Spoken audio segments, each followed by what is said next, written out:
Susie. You're good to get started?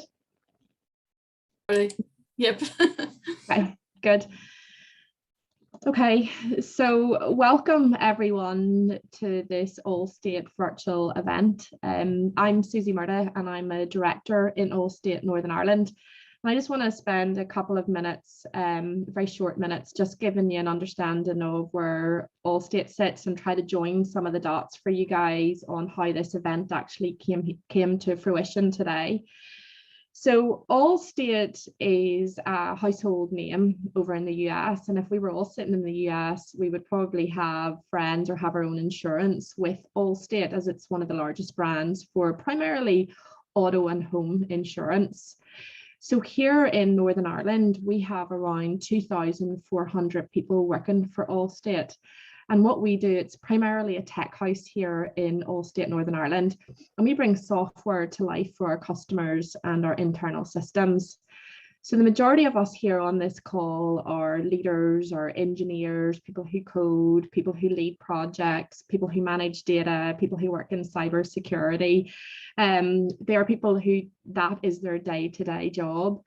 And I, for one, and I think the guys here from Allstate will agree that we feel very lucky to be working for a company that gives us employees time to give back to our community. And in fact, actually doesn't just give us time back, encourage us as all to find those things are important to us to give back into the community. And this is no different. So this group, anybody who has brought this virtual event to you teachers, is a group of engineers and product leaders and different people who work in the technology sector but have a passion for this. And I feel very lucky to be able to work for a company that gives that to us under that corporate social responsibility. So this particular group is called ANIbody, and ANIbody is very close to my heart because I was one of the co-founders back in 2013. Just as we were waiting to come into this virtual room, I was reminded of some of the things that we have done in the past to raise awareness and funds. And we originally set out to be focused on suicide awareness, bringing suicide awareness to our team managers. And not for them to be counsellors, but to identify signs and have the right conversations and be comfortable in those conversations and signpost them to the right help. And that was the start of it. We also tried to break stigma, and it has evolved over the years where today we're sitting and we're focused within the schools in Northern Ireland. And I think we've ran free events for teachers for the past 3 to 4 years. I was reminded of some of the fun events that we did back in real life where we did fire walks and abseiling to raise money as well. So before you guys get kicked off, I just wanted to give an insight into Allstate and also give hats off to these guys who have brought this event to life, the group ANIbody. You're a fantastic group of people who are committed, and I know this, excuse me, isn't your day job.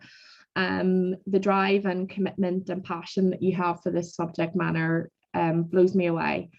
I really take my hat off for you guys, and I thank you for creating this virtual event, which I think is going to be very meaningful to our audience here today and quite a timely event as well. So with that, I'm going to hand it over to Elaine. Thanks very much, Susie. That was really good to hear, and thanks for your kind words. My name's Elaine O'Donnell, and I'm a developer here at Allstate.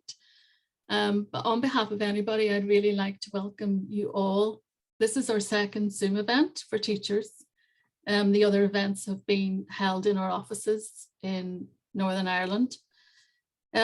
Just to reiterate some of what Susie said, ANIbody is a committee within Allstate Northern Ireland, and its aim is and always has been to raise awareness of mental health issues and suicide in particular. This particular event, the theme of it is managing anxiety and nurturing well-being during challenging times. And we really hope you'll find it useful. I just want to give you an overview of the event and how it will run. So you're all on mute, and can I just ask that you stay on mute? If you have any questions or comments, can you type them into the Q&A I see already a couple of people have raised their hand.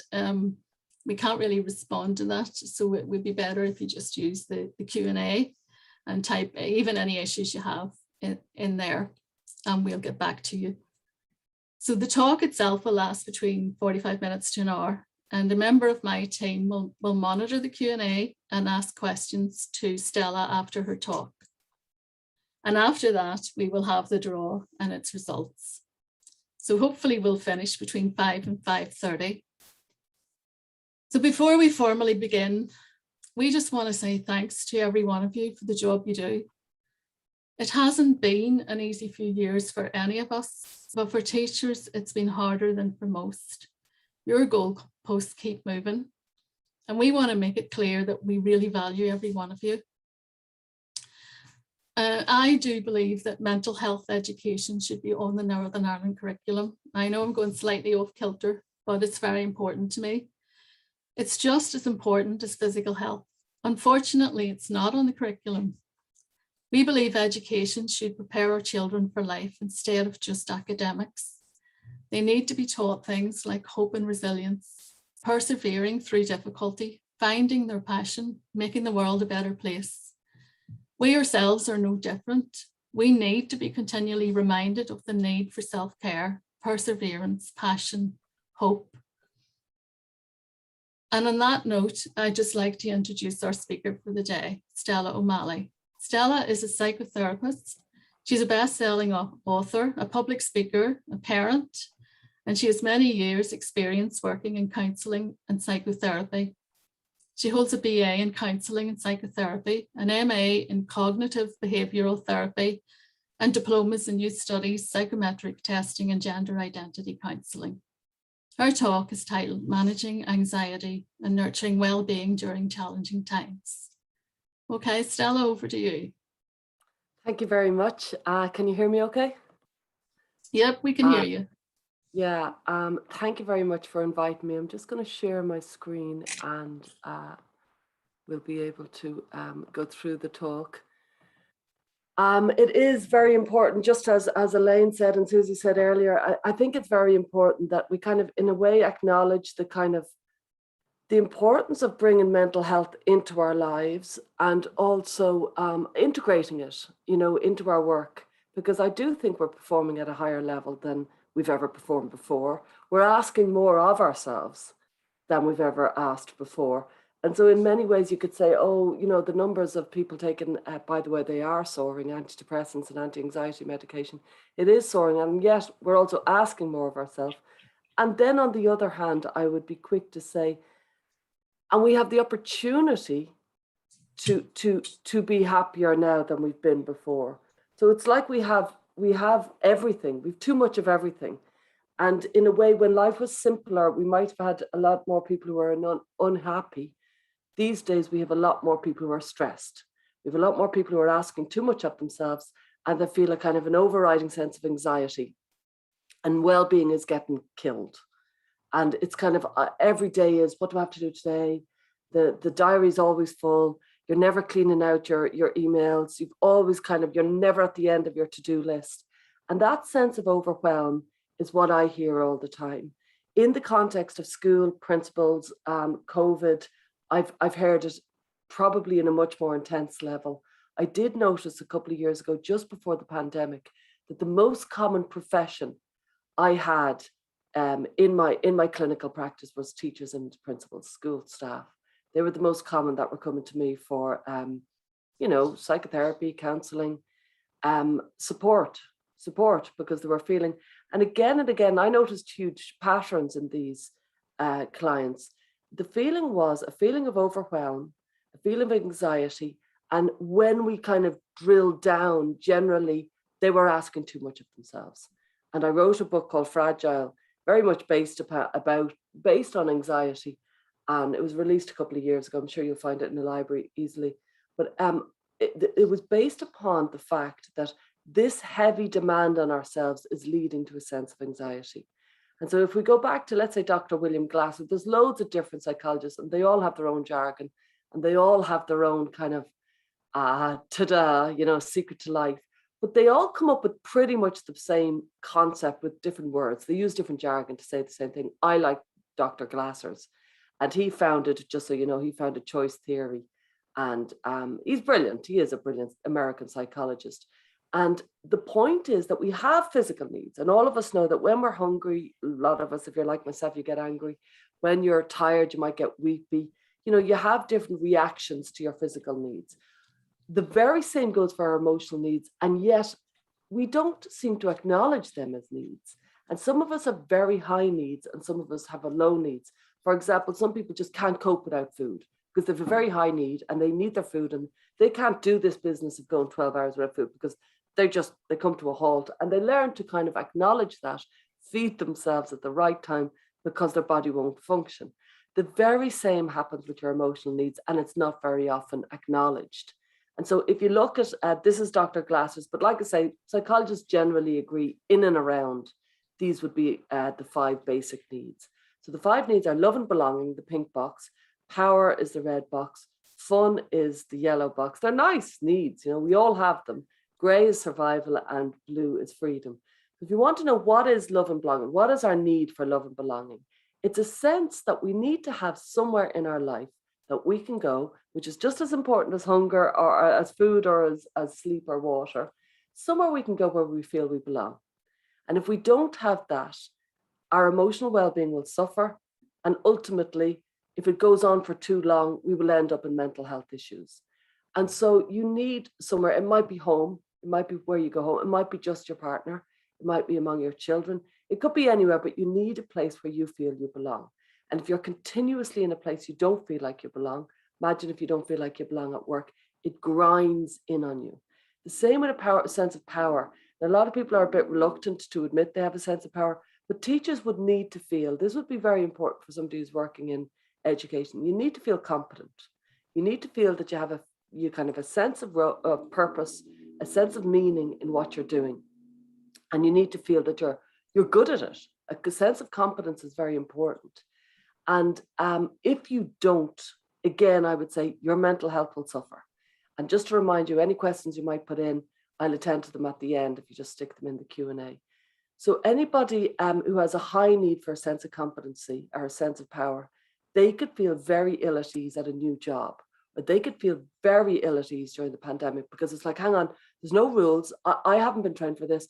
I'm totally out of my comfort zone and I'm really, really distressed. Now, that can happen for a couple of months and you're okay. But it went on for 20 months at least. It seems to have gone on forever. I've stopped counting almost.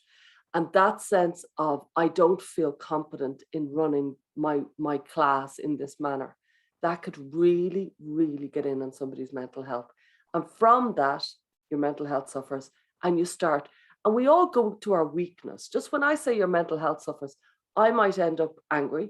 Somebody else might end up tearful. Somebody else might end up drinking too much alcohol. Somebody else might end up maybe with anxiety, compulsive behavior around anxiety, maybe OCD behavior, you know, some traits around certain anxieties, maybe washing your hands and things like that. Your weak spot comes out.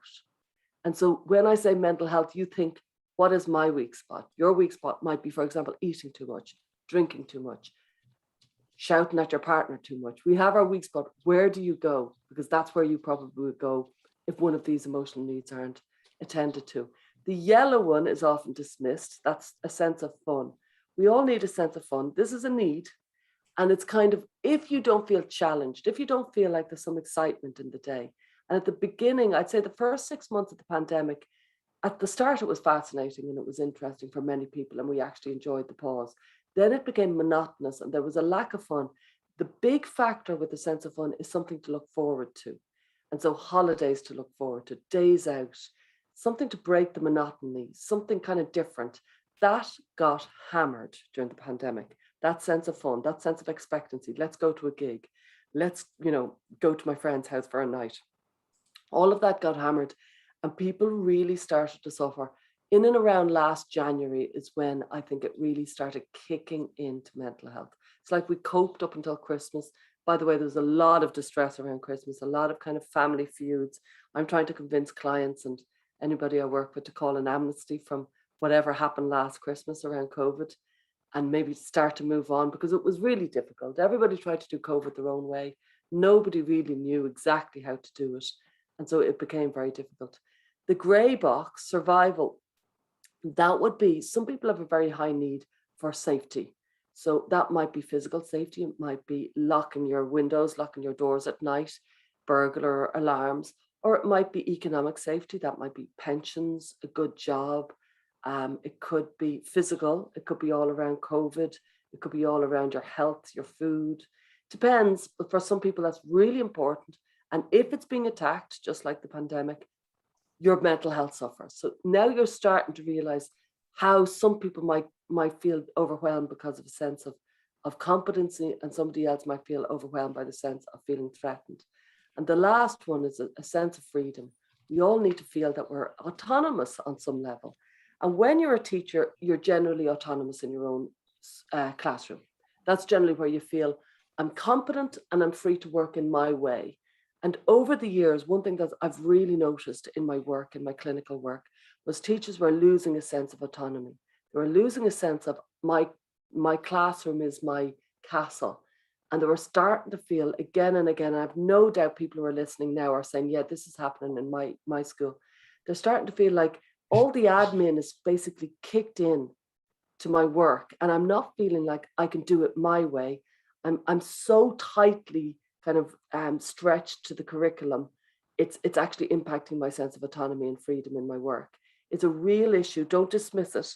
I'm pointing it out so that people might recognize it and start to respect it and realize you do need a sense of autonomy. And if that is really grinding you, I would say address it. Don't dismiss that. Don't just kind of roll your eyes and say that's the way it is. What I would do is try and step back, maybe get support, certainly talk to people like partners and colleagues to see, is there any way I can regain some autonomy in my work, because it will really get in on you. Like I say, some people might have a really high need for survival and somebody else different might have a really high need for freedom. We're all different. I know for myself, I have a high need nearly from them all, which suggests I'm quite neurotic, which would be true. I'm quite a demanding person. And so if you're saying, yeah, I need them all, it's the same as some people are very attentive to their physical needs. They need their sleep, they need their food. And some people can just roll along. They can endure quite easily. It doesn't matter which you are. What really matters is that you recognize which you are. You recognize if you're very intense and you're sensitive. And therefore, there's no point in trying to make a sensitive person insensitive. Much better, like a racehorse, like a dog. Some animals are sensitive, some aren't. Those that are sensitive need to be attended to on some level without indulging, but you do need to attend to it. So you do need to attend to yourself. If that's what you need, that's what you need. And then you move beyond that. You try not to indulge it on every second. It is very crucially important to nurture your well-being. And these days, with the pace of life, the number of demands, it's easy for well-being to get missed day after day after day. And I remember one client saying to me, I should just forget about Wednesdays. Wednesdays are a write-off. Everybody, there's always some tears on Wednesday between either me or one of the kids. And I was like, well, that's a seventh of your life. That's a lot. Like that is a quite a significant write-off. And so I would say the same for you. If you're saying, all the mornings, they're always a disaster, I would say focus in on the mornings, try and improve the mornings. Maybe wake up an hour earlier. Go downstairs, make yourself a cup of coffee and go back up to bed with your coffee. Maybe rearrange the morning on some level to nurture your well-being. As you'll see here, the first one is quite radical because I say lower your standards. I find again and again and again with anxiety, our standards are too high. We don't meet them. We feel stressed for not meeting them. And frankly, we're still not getting the job done. So you'd be better off maybe reappraising your standards or renegotiating your standards, certainly figuring out, are they realistic? Am I always trying to get too much into the day? Am I always failing? Am I finishing every day with a sense of failure? Do I need to kind of renegotiate? What am I going to get done today?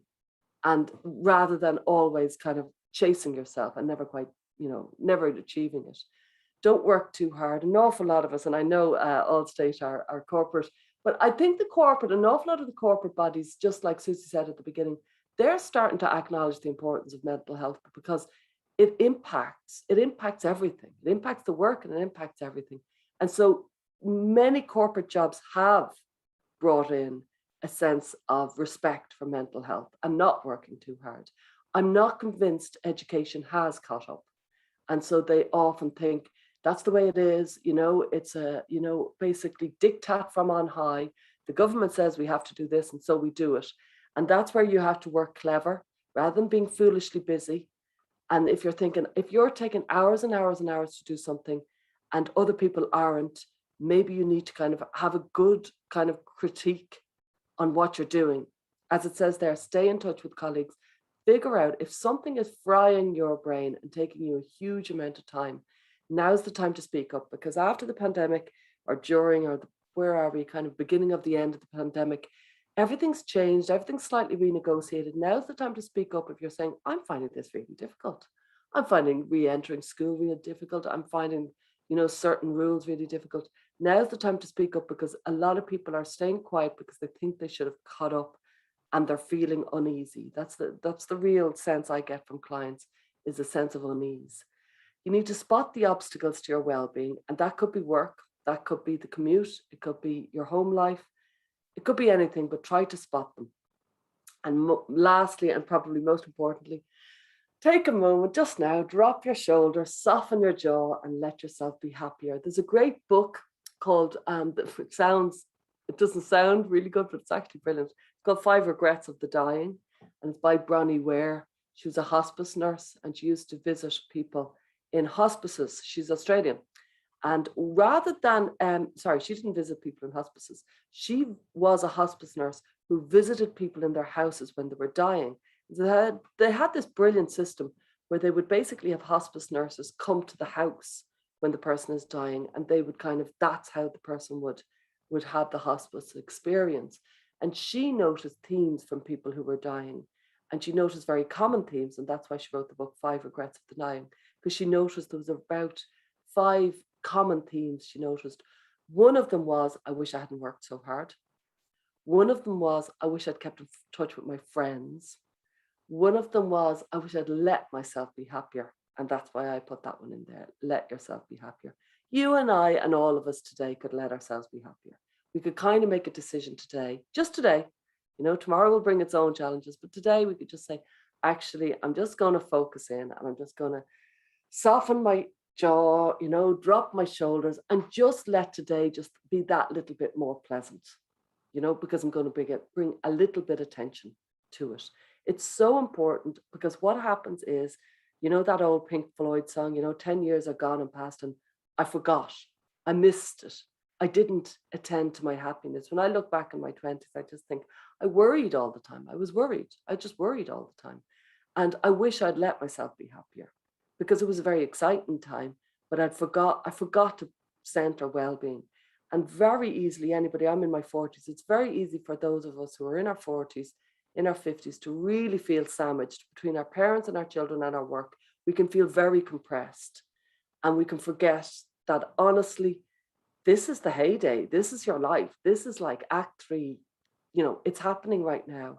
Check in, make sure that you're bringing some well-being into it. There's no point in kind of making that kitchen lovely and making your job perfect and making the kids' life perfect and forgetting your well-being, because you're so busy trying and efforting all over the place, if you follow me.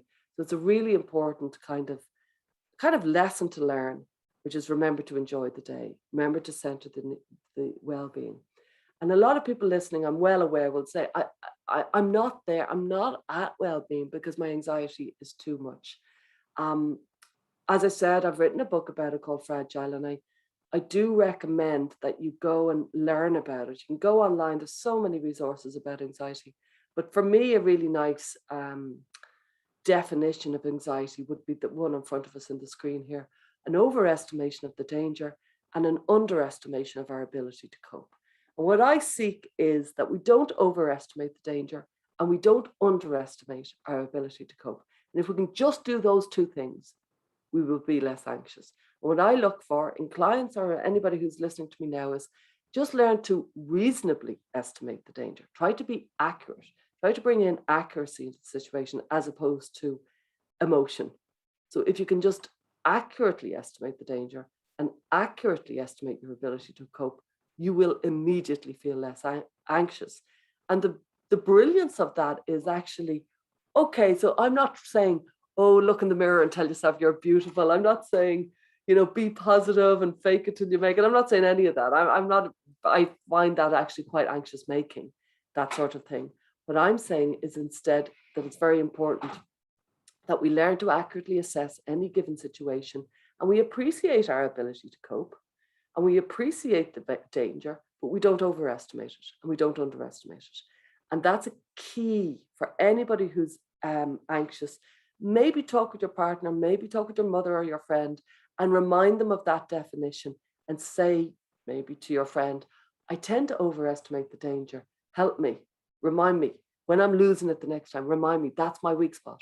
Or somebody else might be, I tend to underestimate my ability to cope, or both. They're the two biggies. And if you can learn that honestly, you can really liberate yourself from quite a lot of anxiety. So the key parts of anxiety, I want people to understand that anxiety is contagious. That if I become anxious about, let's say, if we were all in a room together now at this meeting, and if I became anxious that there was the light fixture looked a little bit dodgy, I could easily infect other people with my sense of anxiety about the light fixture, because I'd keep on looking up at it and talking about it. And that's the thing about anxiety. And you see it every year among exam students. You see that a few people in the year make a lot of people anxious. And they do it by infecting them by becoming very anxious about the exams. And that is something that we need to be very, very aware of. You'll see it in your classrooms if you're in exam years. You'll see it in your classrooms if there's a few kids, just a few, who are anxious. They will make more people anxious. So it's something that we have to be very protective around, because we are, as they say, we're in an epidemic of anxiety. We've certainly never had more diagnosis of anxiety, and we've never had more anti-anxiety medication. And when you look at anxiety, to me, this is a sign of our demanding society. We're asking too much of each other and we're becoming anxious as a result. Now, a key point is those last 2 points. I'd like you, the participants here today, to figure out which you are. Do you overfunction when you're anxious, or do you underfunction? So some people respond to anxiety by overfunctioning. I do, by the way. So if I'm anxious, I tend to take on too much. I've learned slowly, with a little bit of age and wisdom, I've learned to not overfunction, but it is my weak spot. So that when I'm feeling anxious, rather than taking on less, I take on more. I say, oh yeah, I'll do that. I'll get that done by 9 o'clock tomorrow. Yeah, well, do you need me? And I send out emails. Now, this back in the old days, I'm not as bad as I am, because I've really figured out that is my weak spot. But I used to send out emails, do you need this? And they didn't need it. But I was kind of throwing it on myself as a response to anxiety. So if you're a teacher or something and you work in this industry and you respond to anxiety by overfunctioning, you could easily, because you're in your own classroom, you could end up putting on more work to yourself during an anxious time, almost reflexively without realizing it. Some people respond to anxiety by underfunctioning, and that kind of turns into a paralysis. It's called paralysis by analysis, where you underfunction, you kind of go into a kind of rabbit in the spotlights. You're under pressure and you go, and you almost do nothing.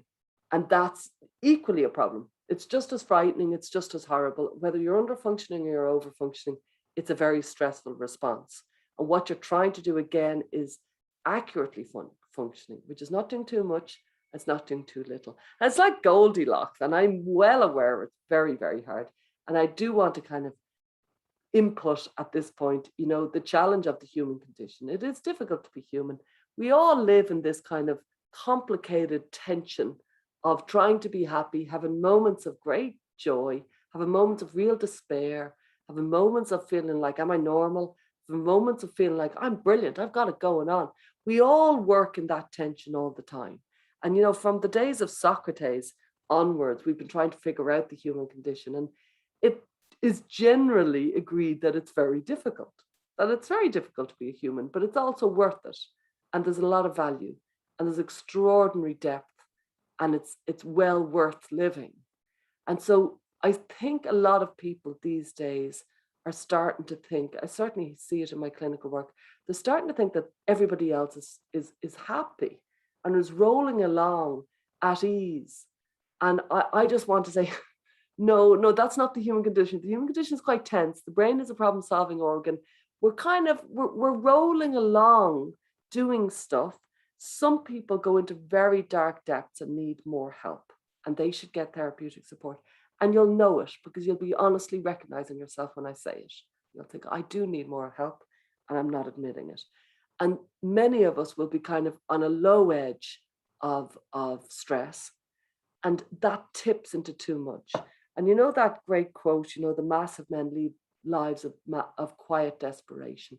That's where I come in. That's where I'm most interested in, where the masses of people are leading lives of quiet desperation. And I'm saying we don't have to. We can nurture our well-being. We can be more protective of our mental health. We can be that little bit happier, and we will be the better for it. Yeah, just so you know, with the anxiety, you kind of have different responses. It's the very same as those of over-functioning and under-functioning. Some people fight when you're under fight, flight, freeze, or appease. They're the four kind of. It used to be fight or flight, but most people acknowledge it's really these four that you do. So fight if you get attacked, or some people run, they fly, they can't handle it, get me out of here. And so you might get kind of verbally attacked by a parent, and you might just shut down, and somebody else might fight. Some people might freeze, if you follow me. So flight is you kind of avoid, you can see them coming and you run. Freeze is you just literally go, and you go into silence. And appease is you make nice with them, and you say, oh no, you're great, yeah, you're great, and you dishonor yourself. And I'm not saying any of them are the good or the bad, because honestly, there's good and bad in all of those four responses. And you have one of them, by the way. You definitely have one of them, because it's right in the middle of our kind of our most basic primal brain. But to be aware which is your one, and to be aware if you're fight, you might tend sometimes to need to kind of take a glass of water and cool it. If you're appease, you might sometimes need to take a glass of water and cool it. All of them, you need to sometimes say, I have a response, and it mightn't be the right one. It's my instinctive one. And sometimes if the attack is unexpected, I might fall into my instinctive one, and it mightn't be helping me. So like I say, when I've said a little bit about this already, but I just want to remind you that when you're anxious or when your well-being is hit, it's hit on all levels. It's a holistic kind of scenario. It might hit, for some people, it might be the body. It might be tension in your body. It might be headaches, digestive problems, skin irritation. So let's say somebody like my mother, she's completely body in her anxiety. She won't feel that her mind is going mad. She'll just feel she can't eat, or she can't sleep, or that she has headaches. While somebody else I'd be more in the mind. So that would be the blue one. I'd be more thinking. It'd be all about my mind. And I would need, therefore, to talk, because my mind is a kind of on fire. Somebody with a body stress, because they react to body, they might need a massage, or go for a run, or go for a swim. You know, so it's completely different responses to anxiety. And the more you can be aware of it, the better, because then you can attend to your version. Some people will be in the behavior, that's the bottom right hand green one. And that would be they might overeat, they might undereat, they might drink too much. They might have this sense of restlessness, and you know what I mean? And that might be their anxiety, that they're eating their head off, for example. And some people might go into emotions. Rather than thinking and thinking and thinking, they're just literally, I am so sad, or I feel so anxious. I just feel a sense of dread, and I can't think. All I am is a ball of emotion. So the more you can realize, are you a body in your response? Is it your mind? Is it your emotions? Or is it your behavior? It does nothing except give you a good glimpse into who you are and how you respond. And from that, you can start saying, okay, well, if it's emotions with me, I need to start unpicking my emotions, and I need to learn how to kind of get behind my emotion. If it's fear, what's driving the fear? There's always something, and I need to start to unpick it. If it's mind, I would argue journaling or talking. If it's behavior, I would argue I need replacement behavior. And if it's body, you'd need physical, like I said, massage, things like that. So there are ways to attack it, but if you don't know your response, then you won't know how to attack it. So somebody with the mind distress could end up going off for massages and really not doing a hell of a lot for them, and doing yoga and it wouldn't really be addressing where they're at. So the more you can get to know yourself, the better. Also, the more you can start to know you're losing control. When you're in the classroom or when, you know, in a staff meeting, what are your signs that you're losing it? You're losing control. For myself, feeling hot or itchy, that's a real sign, especially around the children, my own children. I'm not a teacher. Halt is a great one. Hungry, angry, lonely, or tired. I was told this years ago and it never left me, because I am really not at my best if I'm HALT, hungry, angry, lonely, or tired. And if I'm one of them, watch out. I need to watch my response, because it will probably be too much. It'll probably be too emotional. So to be aware of it. Some people won't be at all like that. It'll be just physical. It'll be a sore tummy. It'll be a headache. They won't even know they're anxious. It's just they've got a pounding headache. Feeling overwhelmed. Your voice might go a bit funny. You might feel, you know, literally violent. When you feel that, it's a real sign. Take a glass of water. Take a deep breath. Breathe in through your nose, hold it, and breathe out through your mouth. And that's what they say. You breathe in for 5 through your nose, hold it, and then breathe out for 7. The idea is you breathe in slightly shorter than you breathe out. The out breath should be slightly longer. You're trying to slow yourself. That's what you're trying to do when you're starting to lose control. Some of us are drowners, some of us are blockers. I'm a drowner. Drowners drown in a difficult situation. They drown in their fears or their judgment. Our mind becomes like a hurricane with powerful, emotional, but not necessarily true statements. The school is falling apart. All the children are just completely wild. It's just getting completely out of control. That class has just lost it completely. That's a drowner. They've lost it. They're drowning in it. The blocker is the complete opposite. And they very often work together, and they're very often, frankly, married to each other. I'm a drowner and I'm married to a blocker. The joys of that, I'm sure many of you who are listening will recognize, because it's very common. We are attracted to each other. Because I'm a drowner, I quite want the company of the blocker who'll say, it's fine, have some pizza, because they're blocking it out. So the blocker blocks through, pushes through in their mind a difficult situation by force of will. They block it out, maybe with the help of work, social media, shopping, food, alcohol. We avoid as much as possible, but we think we're relying on our mental strength. So the blocker says to the teacher who says that class has completely lost it. They've completely lost it. So the blocker's completely estimated the danger as such. The drowner has, while the blocker is just going, it's fine, they're just kids, it'll all work out, don't worry about it. They're avoiding it, and they're underestimating everything. And neither overestimating nor underestimating works. Accurately estimating is what works. And that's what we have to kind of key into. What is the accurate analysis of this situation? And if you are a drowner, you need accuracy. If you're a blocker, you need the courage of looking at the monster under the rug, looking at what you're avoiding. You probably avoid things, and you probably just flick onto kind of social media, or you eat, or you do whatever you do to block it out. And it might be shopping, it might be, you know, drinking. The drowner is just reveling in the height of the emotion. And like I said, we attract each other. Why? Because the drowner wants a bit of blocking, and the blocker is well aware that they avoid too much, and so they meet each other in the love scenario, and then a few years later it does their head in, and they want the blocker to stop blocking and the drowner to stop drowning.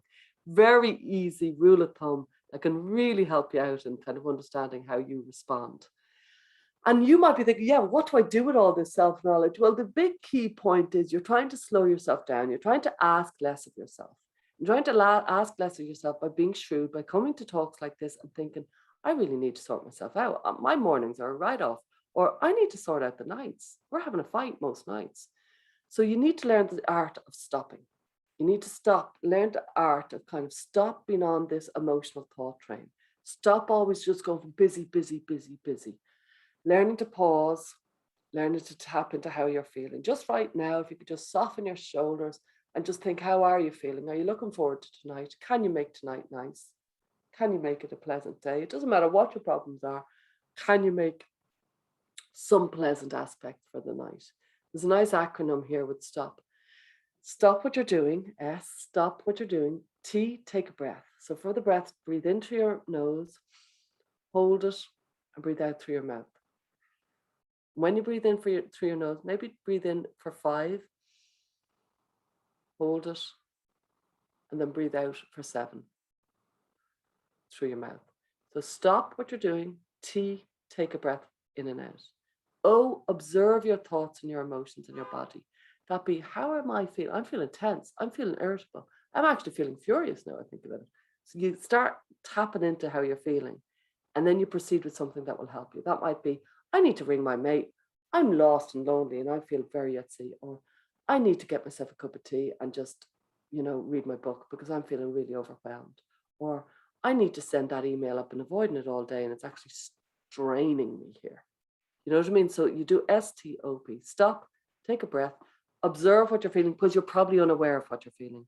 And P, proceed with something that will help you. It's a lovely acronym. It really does make a difference. As you can see, I'm quite into this whole learning to breathe. Fully breathe. We're calm, to convey steadiness, to show confidence, to anchor yourself, and most importantly, to connect with your deepest self. Like I've said a few times, we're missing ourselves. We're busy overperforming and we're forgetting to be happy. We're missing the opportunities to be happy. We are being asked an awful lot of, and because so much has been asked of us, a lot of us are forgetting to nurture our own well-being. And we're just bouncing along anxiously from one demand to the other. And now talks like this might hopefully just check in with you and say, hang on, are you remembering to be happy? Or are you just kind of like a hamster on a wheel here? Just go, go, go, go, go, go. Next crisis, next crisis, next crisis. Because if you are, now's the time to reevaluate. Because one day you're going to look back. One day, if you're in your 30s, one day you're going to look back and say, how were my 30s? And you might just think, I was barely there. I was going so fast, I was barely there. And that would be my worry for a lot of people these days, because we're going so fast. Charles Dickens did a great thing. And this is about money, but I apply it. Now, being Charles Dickens, of course, is very wordy, but I would apply it to mental health. And I'll read it out first. A classic Charles Dickens, very long and worthy. Annual income, £20. Annual expenditure, 19.6. Result, happiness. So if you spend a little bit less than you earn, you'll be happy. Annual income, £20. Annual expenditure, £20 and 6. Result, misery. So if your annual income is, let's say, £20 and you spend a little bit more, you'll be miserable. And he got it. He got it with that. All you have to do is spend a little bit too much every single year and you'll end up miserable because you'll always be chasing your tail. Now, it's the very same with mental health. If you are always just asking that little bit of too much of yourself every single day, if you're continuously asking that, you will end up tense and anxious and feeling overwhelmed because you've asked too much of yourself. You could do it once or twice. You can do it once or twice a week, but it will catch up on you. And that's how he saw it. I see it as the snowball effect. It starts at the beginning of the mountain. You've asked a little bit too much of yourself and it's a little snowflake and it's starting to go down the mountain. It can turn into a snowball and then it's turning into an avalanche. Why? Because you're continuously asking too much of yourself. And then in the end, it's literally, I'm overwhelmed. It's avalanched my brain at this stage. Why? Because a little bit too much has gathered over time. Very much like, when you put on weight, you don't put on weight in a day. It's a little bit too much every single day. The very same with losing weight, I hear, but it's a little bit too much every single day. It's the very same with mental health. It's the very same with financial health. And you've heard every flaky therapist in the world say the same. We need balance. You just need it. If you keep on asking too much of yourself, you'll end up feeling anxious and overwhelmed and not able. And if you're sitting here thinking, that is me, well, you need to attend to it. And how you do it is very like, how would you lose weight? How would you get financial stability? You would concentrate on it. You'd just realize it's a problem. You'd realize it needs some purpose, it needs some protection, and it needs some focus. And that would be by going to a talk like this and then biting your lip thinking, I need to get a book, or I need to get a counselor. I need to do something about this because I'll just keep going. And I'll end up either, like I said earlier, your weak spot might be drinking too much. It might be, compulsive habits like shopping or, cleaning or eating too much. You know what I mean? It will hit one way or another. It might be dark, despairing, negative thoughts. That might be where you go. I don't know where you go, but you will go somewhere if you keep on asking too much of yourself. So 5 steps to anxiety. Approach the anxiety like a scientist. Take a bird's eye view about what is happening. If you're feeling very anxious, maybe in your classroom, because you're feeling really uneasy around the COVID regulations, you're not happy, try to see yourself like a scientist would say, okay, now the teacher's entered the classroom, her heart rate is going faster, she's feeling a little bit clammy in her hands. So you're just literally saying, okay, everything's raised. I see it. Distraction can work. So she might, for example, now we see the teacher's going to distract herself by involving herself in the classwork. She's remembering to breathe mindfully. Look, her heart rate has slowed down now because she's breathed in, she's held it, and she's released. She's softened her shoulders, she's softened her jaw. Watch out for the tyranny of the shoulds. You know, this is, I should do this work, I should do this classwork, I should do this, I should do that. Every should can turn into the could. So that would be another thing. So she's freeing herself up, the teacher. So you're imagining this scientist saying this. It can be really good for people who are anxious. You're just imagining the scientist thinking, now look, she's remembering all the shoulds can turn into coulds. She doesn't have to do that classwork today. She's given herself a break because she's feeling a little bit overwhelmed. And lastly, remember, thoughts come and go. They might be powerful, but they're not necessarily accurate. It's a really important point to remember that just because they're powerful, they're not necessarily accurate.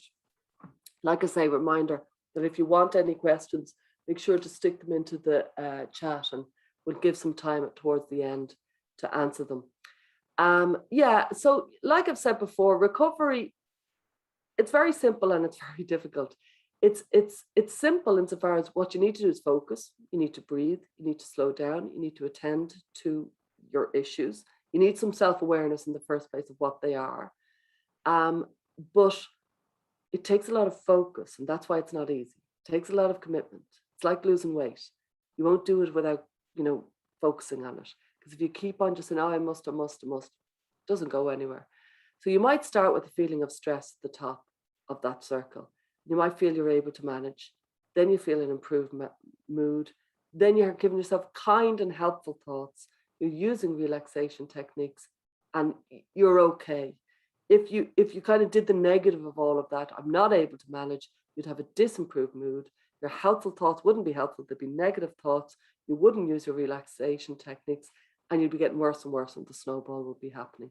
So it's a little bit of attention, but it's constant. It needs the commitment of a diet. It needs the commitment of, I'm actually going to work on this. I thought this was great. I saw this on a friend of mine's, he's a teacher, his Facebook page, as it says, Sissy Pattern Ecole.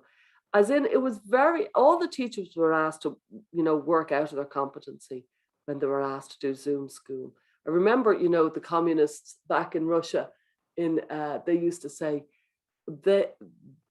we pretend to work and they pretend to pay us. And it felt like that during Zoom school last year. Like the teachers were pretending to teach and the students were pretending to learn. Like it wasn't working for anybody, but the world had told us that this was how we had to do it. And I think an awful lot of teachers, certainly the teachers I met in my work, they didn't cope. They felt overwhelmed. They felt frightened. They felt frightened that they were the only ones who were doing it wrong, when actually it turns out everybody felt ill at ease. It was a really frightening time for a lot of people who really felt, I feel so out of my comfort zone and unhappy and incompetent. And remember I said about our emotional needs, it's really important that we feel competent. So as it says in that question, what was the most difficult time in your teaching career and what happened after? Did it dislodge you? Did it give you less kind of confidence in yourself? And did you learn from it? Did you learn that maybe sometimes we are working outside our competency, and maybe you're mean to yourself when you're feeling incompetent? And maybe you should have learned, or you could have learned, I need to be kind to myself when I'm feeling like this, because it was a really hard time. I think we have to give ourselves a break. It came from nowhere, like extraordinary life was landed upon us, and we coped as best we could. And the recovery has been tricky. That's what I would say, tricky. Look at the quote at the end of this slide. Carl Jung, who's a bit of a hero of mine, the right way to wholeness is made up of fateful detours and wrong turnings. I just love that quote. The right way to wholeness is made up of fateful detours and wrong turnings. So we've had some fateful detours and wrong turnings in the last couple of years. And you're tricking along, you're here you are, and you're in your well-being and life is fine. And then something awful happens, like the pandemic. And some of us come out weaker, some of us come out the same, and some of us come out stronger. And stronger is post-traumatic growth. It's when after a traumatic event, you come out stronger. You won't always. Life isn't as easy as that. It's not as if you can always come out stronger, but sometimes you can. And I suppose my job in my field is to see if any of you who are listening, can you? You know what I mean? Is there something that you could feel better from for having experienced it? What can you learn effectively from the last 20 months? What can you learn and kind of say, I need to keep that with me? For example, what a lot of people could learn is I was mean to myself when life was difficult. And had I just been kinder, had I just lowered my standards a little bit, and I let things go a little bit, it would have been healthier mentally. Rather than keeping my standards and being rigid and really being horrible to myself at a time when I was overwhelmed. That didn't work. It wasn't nice. It wasn't nice to me, and it didn't work. And the next time I'm on the ropes, I need to be kinder to myself and maybe lower my standards as opposed to try and be exacting about them, because maybe that's what you do when life gets very difficult. This is another from a teacher. He said, feeling kind of useless at my job at the moment. This is a teacher during the pandemic. I'm usually okay at my job, but finding working online as infant teacher challenging at the moment. Trying to change a tire with a toothbrush. And I thought that was so true. I just thought it was so true. It really rang exactly what was happening there. Trying to reach infants, for example, on Zoom. Oh yeah, there was a novelty for a few weeks, and it was just complete mass disengagement. And it was incredibly stressful on the teachers, who were basically blithely told, keep at it, just keep doing it.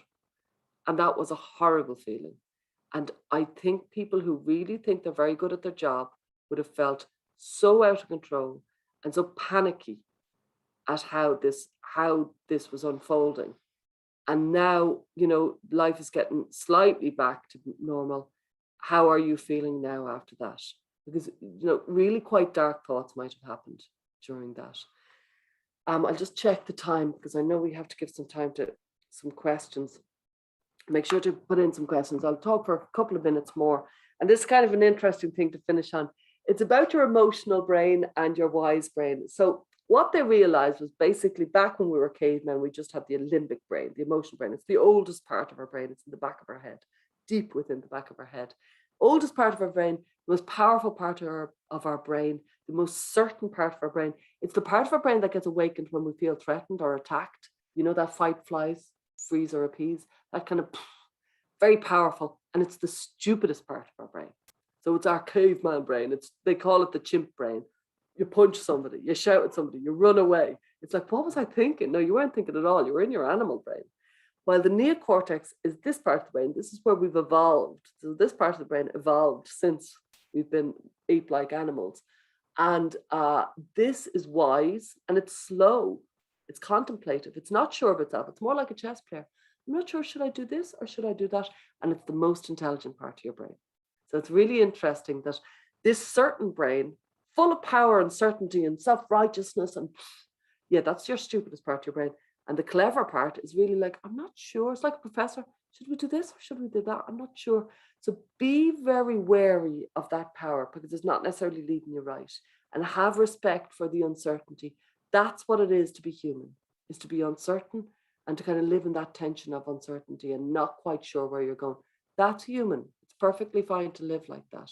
But we are bundles of habits, and we're often unaware of what we're doing. The more we complain, the more complaining becomes a habit. The more we worry, the more worrying becomes a habit.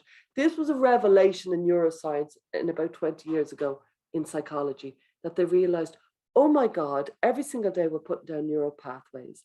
And the more we do something, the easier it is to do it. And so somebody sitting around talking about how awful their parents were day in, day out is actually entrenching distress in their brain. And what they need to do is start bringing in some well-being, some positivity, some solutions, and they will feel better. And if you notice around psychology, we moved very far away from talking about problems, and we moved into solution-focused, positive thinking, training your brain. This is all because of our kind of latest developments and knowledge in the brain, and realizing the more you do something, the easier it is to do. The more we worry, the easier it is to worry. Some people walk in somewhere and they immediately start worrying. Why? Because they're used to it. So you need to think, are you used to losing it? Are you used to worrying? Are you used to being happy? Because if you're used to being happy, you've got a nice neural pathway going. But things are always, they'll be all right in the end. That's a suggestion to me that it's a good mental habit to kind of have. If you're always catastrophizing, watch it. It'll become a habit, just like eating too much becomes a habit. And that was the shock. So the more we work too much, the easier it is to work too much. Feel happy, the easier it is to feel happy. Some people who have had a very hard time feel very uneasy around happiness because they've had no time to be comfortable in it. And so they feel uneasy, and they're much more comfortable in their distress because that's where they always are. And so they look for distress. And you see it with children. If they've had a very hard life, they'll walk in and they'll look for trouble because that's where they're most comfortable, as opposed to, it's where they're most used to being. It's where their brains are used to being. And that child needs to practice, just like the teacher needs to practice well-being, so that they can also be comfortable with well-being, so they don't feel a sense of unease around well-being. And you'll see it in children. You'll see some are just used to worrying, some are just used to, and it's often for a very valid reason. They get, they learn to worry because of really awful, worrisome things happening in their life. But you, if you want to help them, would be start to help them get used to well-being as well. You can't get away from the worry, but you can bring in well-being so that they don't feel uncomfortable around well-being. It's a key aspect of the brain. Like I say, we've only really discovered it in the last 20 years. Dr. Richard Davidson, he's a neuroscientist who works in this. And as he says here, and I'm just coming up towards the end now, so I will attend to some questions.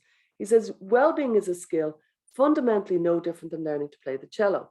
If you practice the skills of well-being, you will get better at it.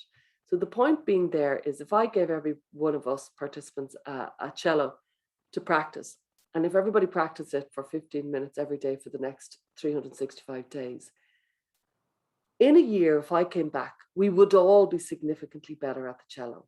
We would have learned because we practiced it for 15 minutes. We would all be better. Some would be brilliant, some would be a little bit better, but we would all be a little bit better, I would argue.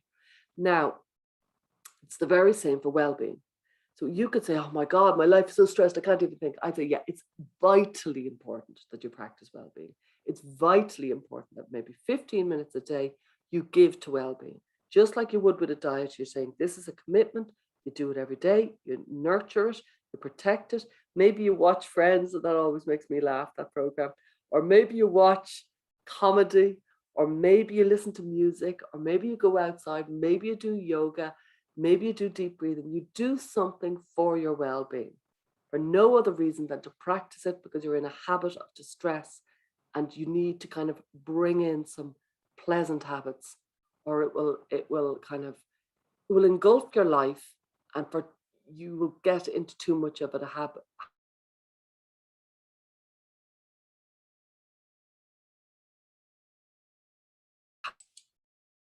Okay, Stella, something appears to have happened.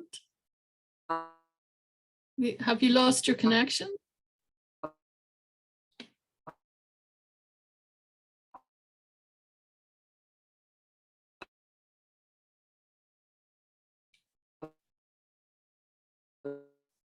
Let's see.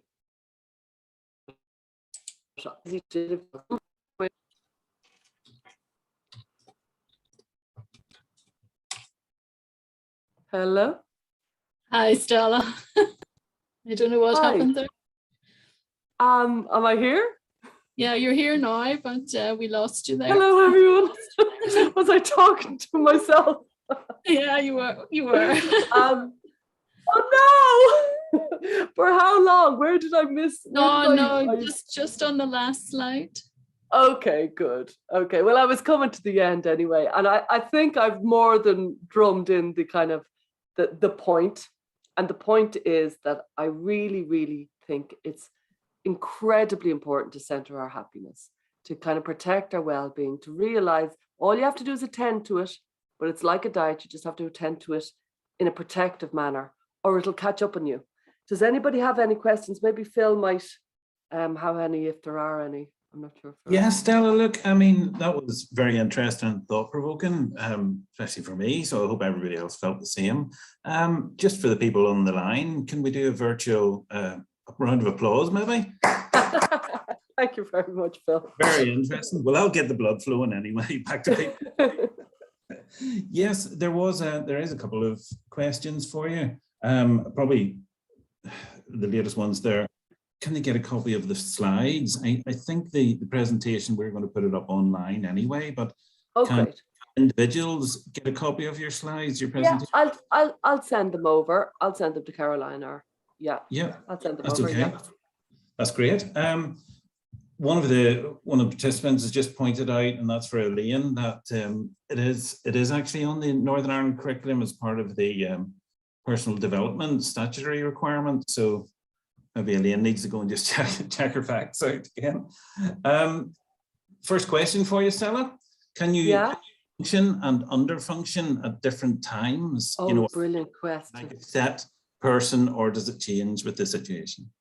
Absolutely, brilliant question, and suggests to me that person is self-aware, realizing maybe you might underfunction at home and overfunction at work, or vice versa. So it's kind of, every one of the things, like I give a talk and it's kind of broad sweeping generalizations.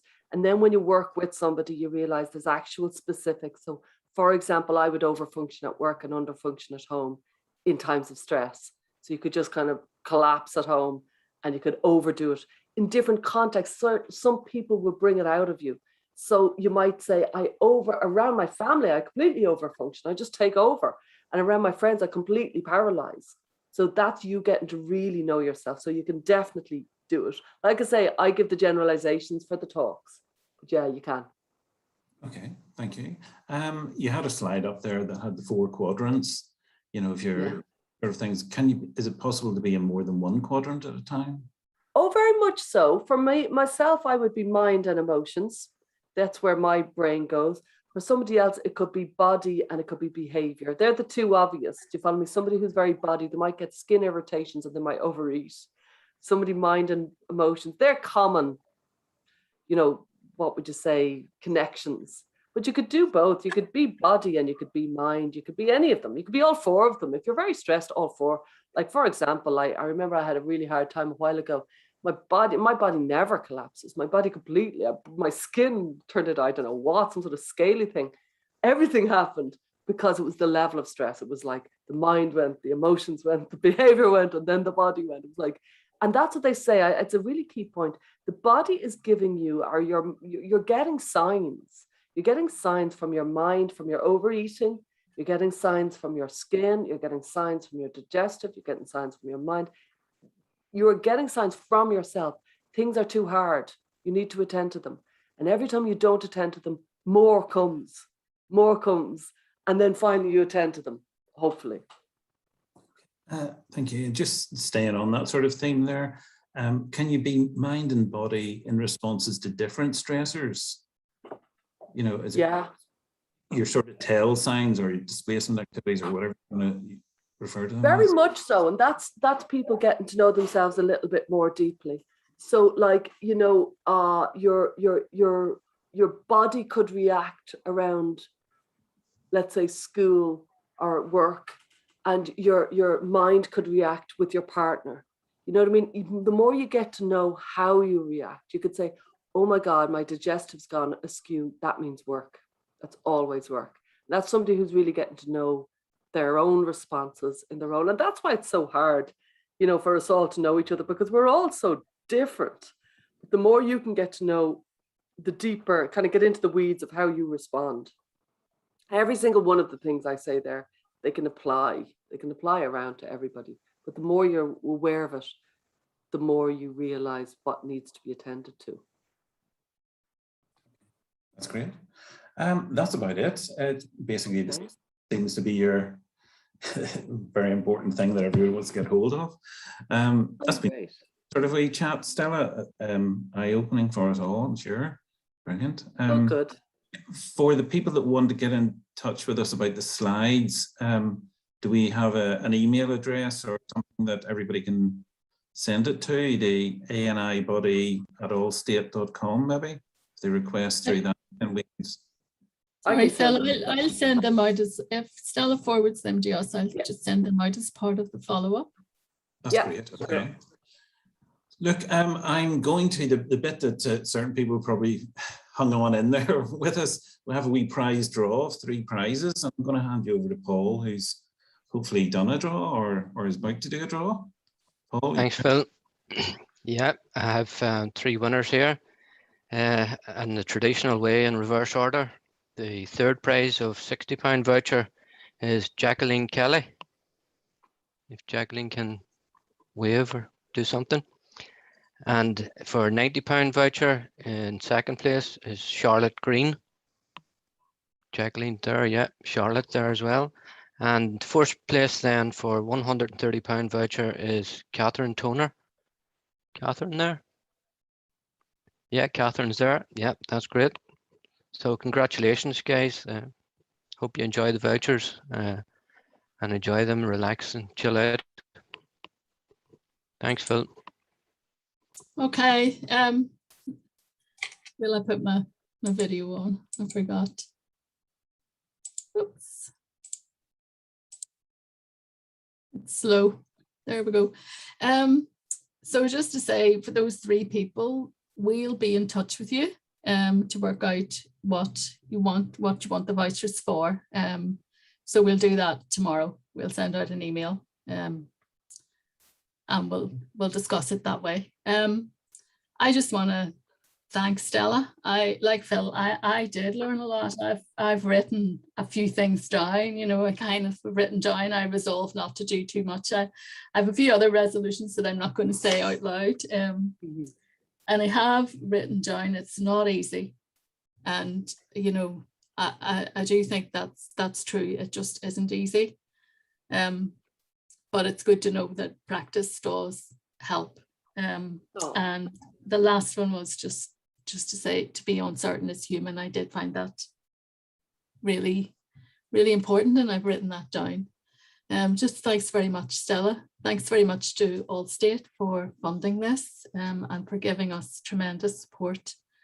And thanks to every single one of you for coming. And I do hope that it has been worth your while, and we will be in touch with a follow-up. And that is us. We're done. So thank you. Thank you.